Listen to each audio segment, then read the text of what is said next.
phase is the pre-fertilization phase. In the pre-fertilization phase, the first stage is the gametogenesis.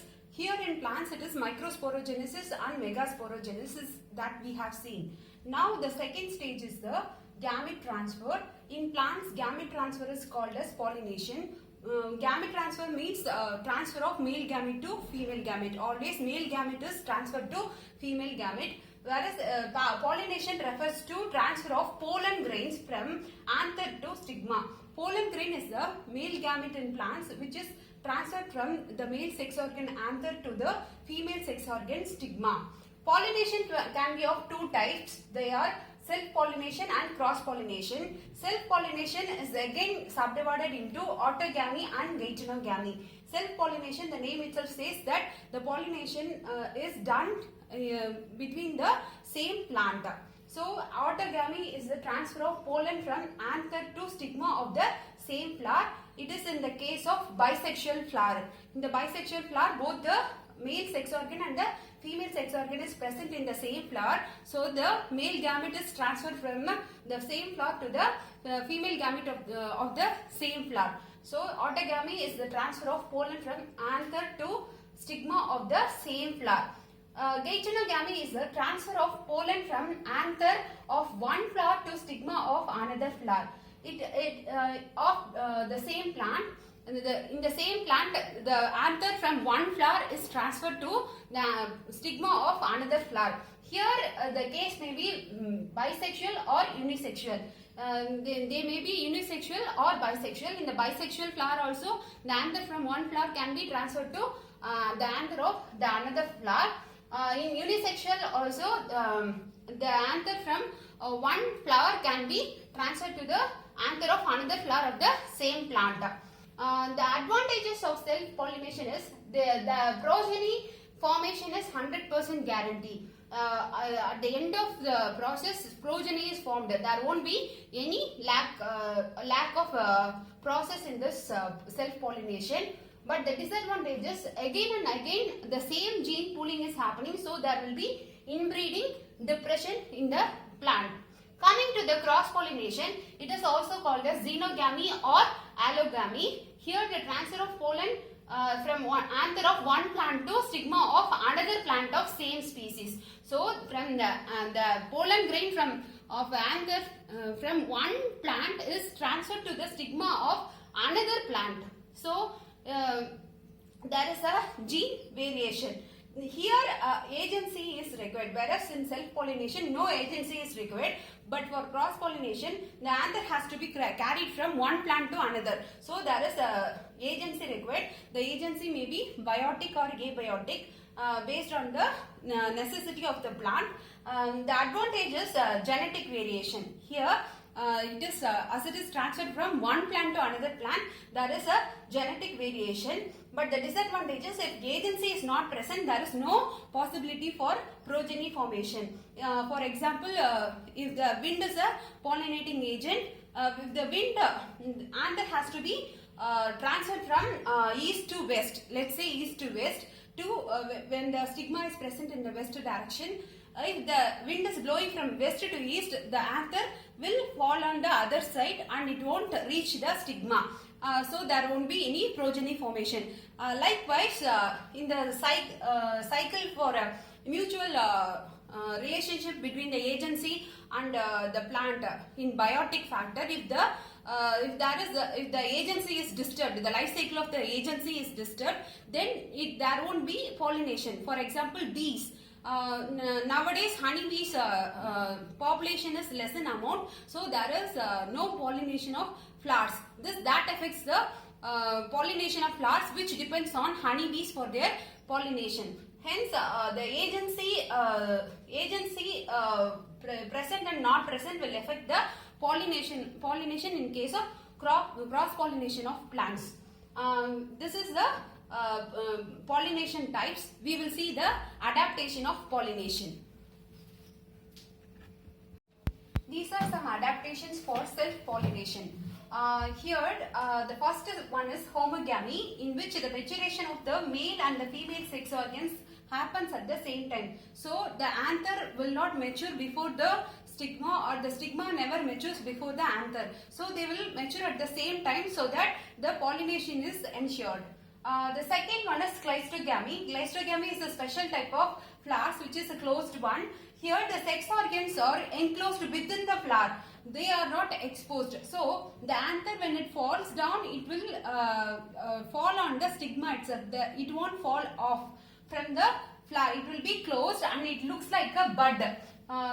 Because the sex organs are inside and the flower is completely closed, the petals are closed, so it looks like a bud, and everything, all the sex organ will be enclosed inside the bud. There is no way to escape. No anther will enter. The other anther cannot enter into the flower, and the anther within the flower cannot escape. So there is a 100% guarantee of pollination there.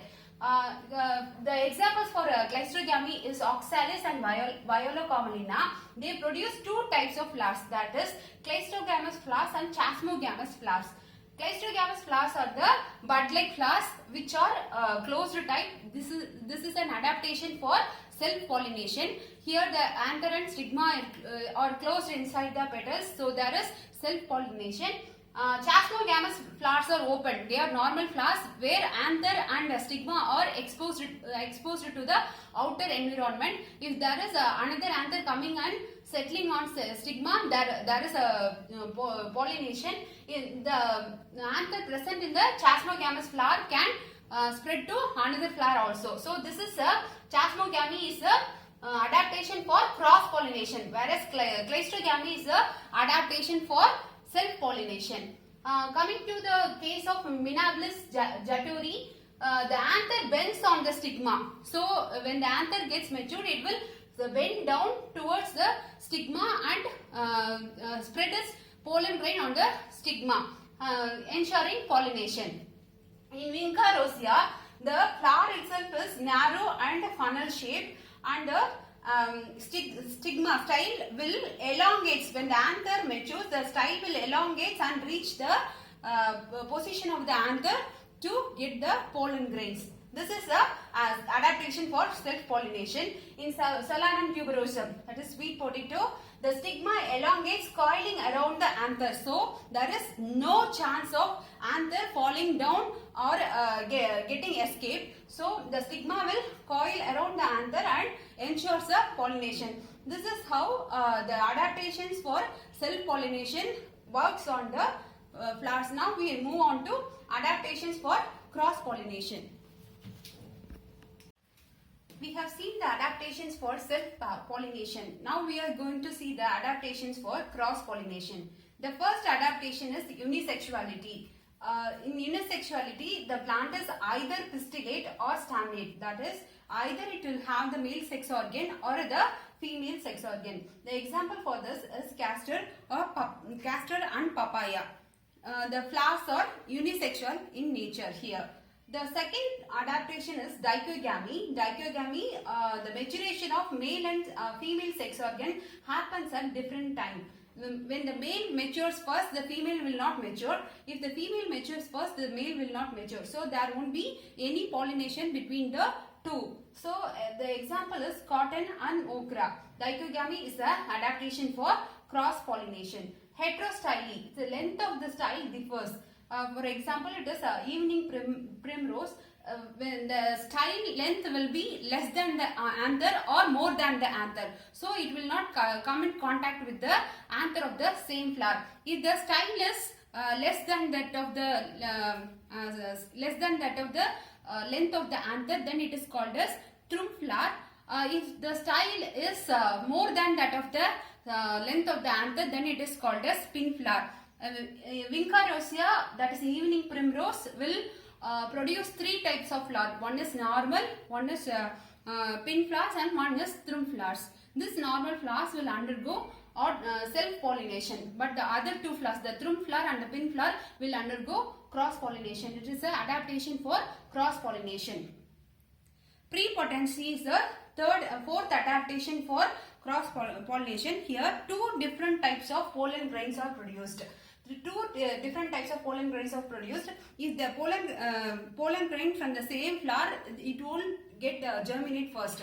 When it comes in contact with the pollen grain of the other flower, it will germinate. If there is no such happening, if there is no agency is there, and we have already discussed about that in the cross pollination, if the agency is not present, there won't be any progeny. For that, nature has this type of adaptation, where if there is a anther from other flower is present, it will undergo pollination. If there is no anther from other flower, it will allow the same anther of the same flower to get pollinated. That is one type for adaptation for cross pollination.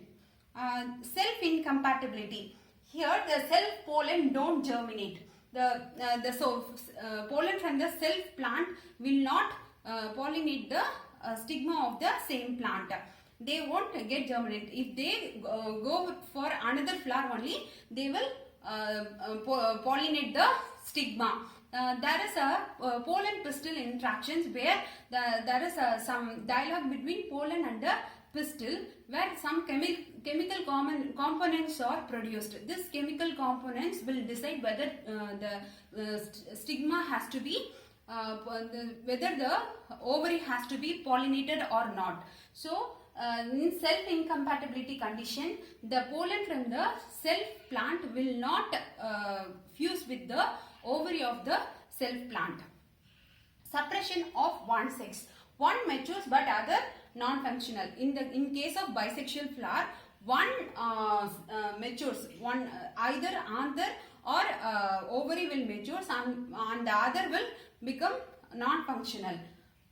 In the case of hercogamy, physical barrier between pollen and stigma of the same plant will be there. In the same plant, when the anther and stigma is present in the same plant, when it is bisexual, the pollen grains will be held in a sac-like structure called pollinium, and the sac-like structure will not get detached when it is present in the same flower. When it is carried away by the wind, the sac-like structure will degenerate and the pollen will fall on another stigma to pollinate. Thus, it becomes an adaptation for cross-pollination. These are the adaptations for cross-pollination. We will see the agents of cross-pollination.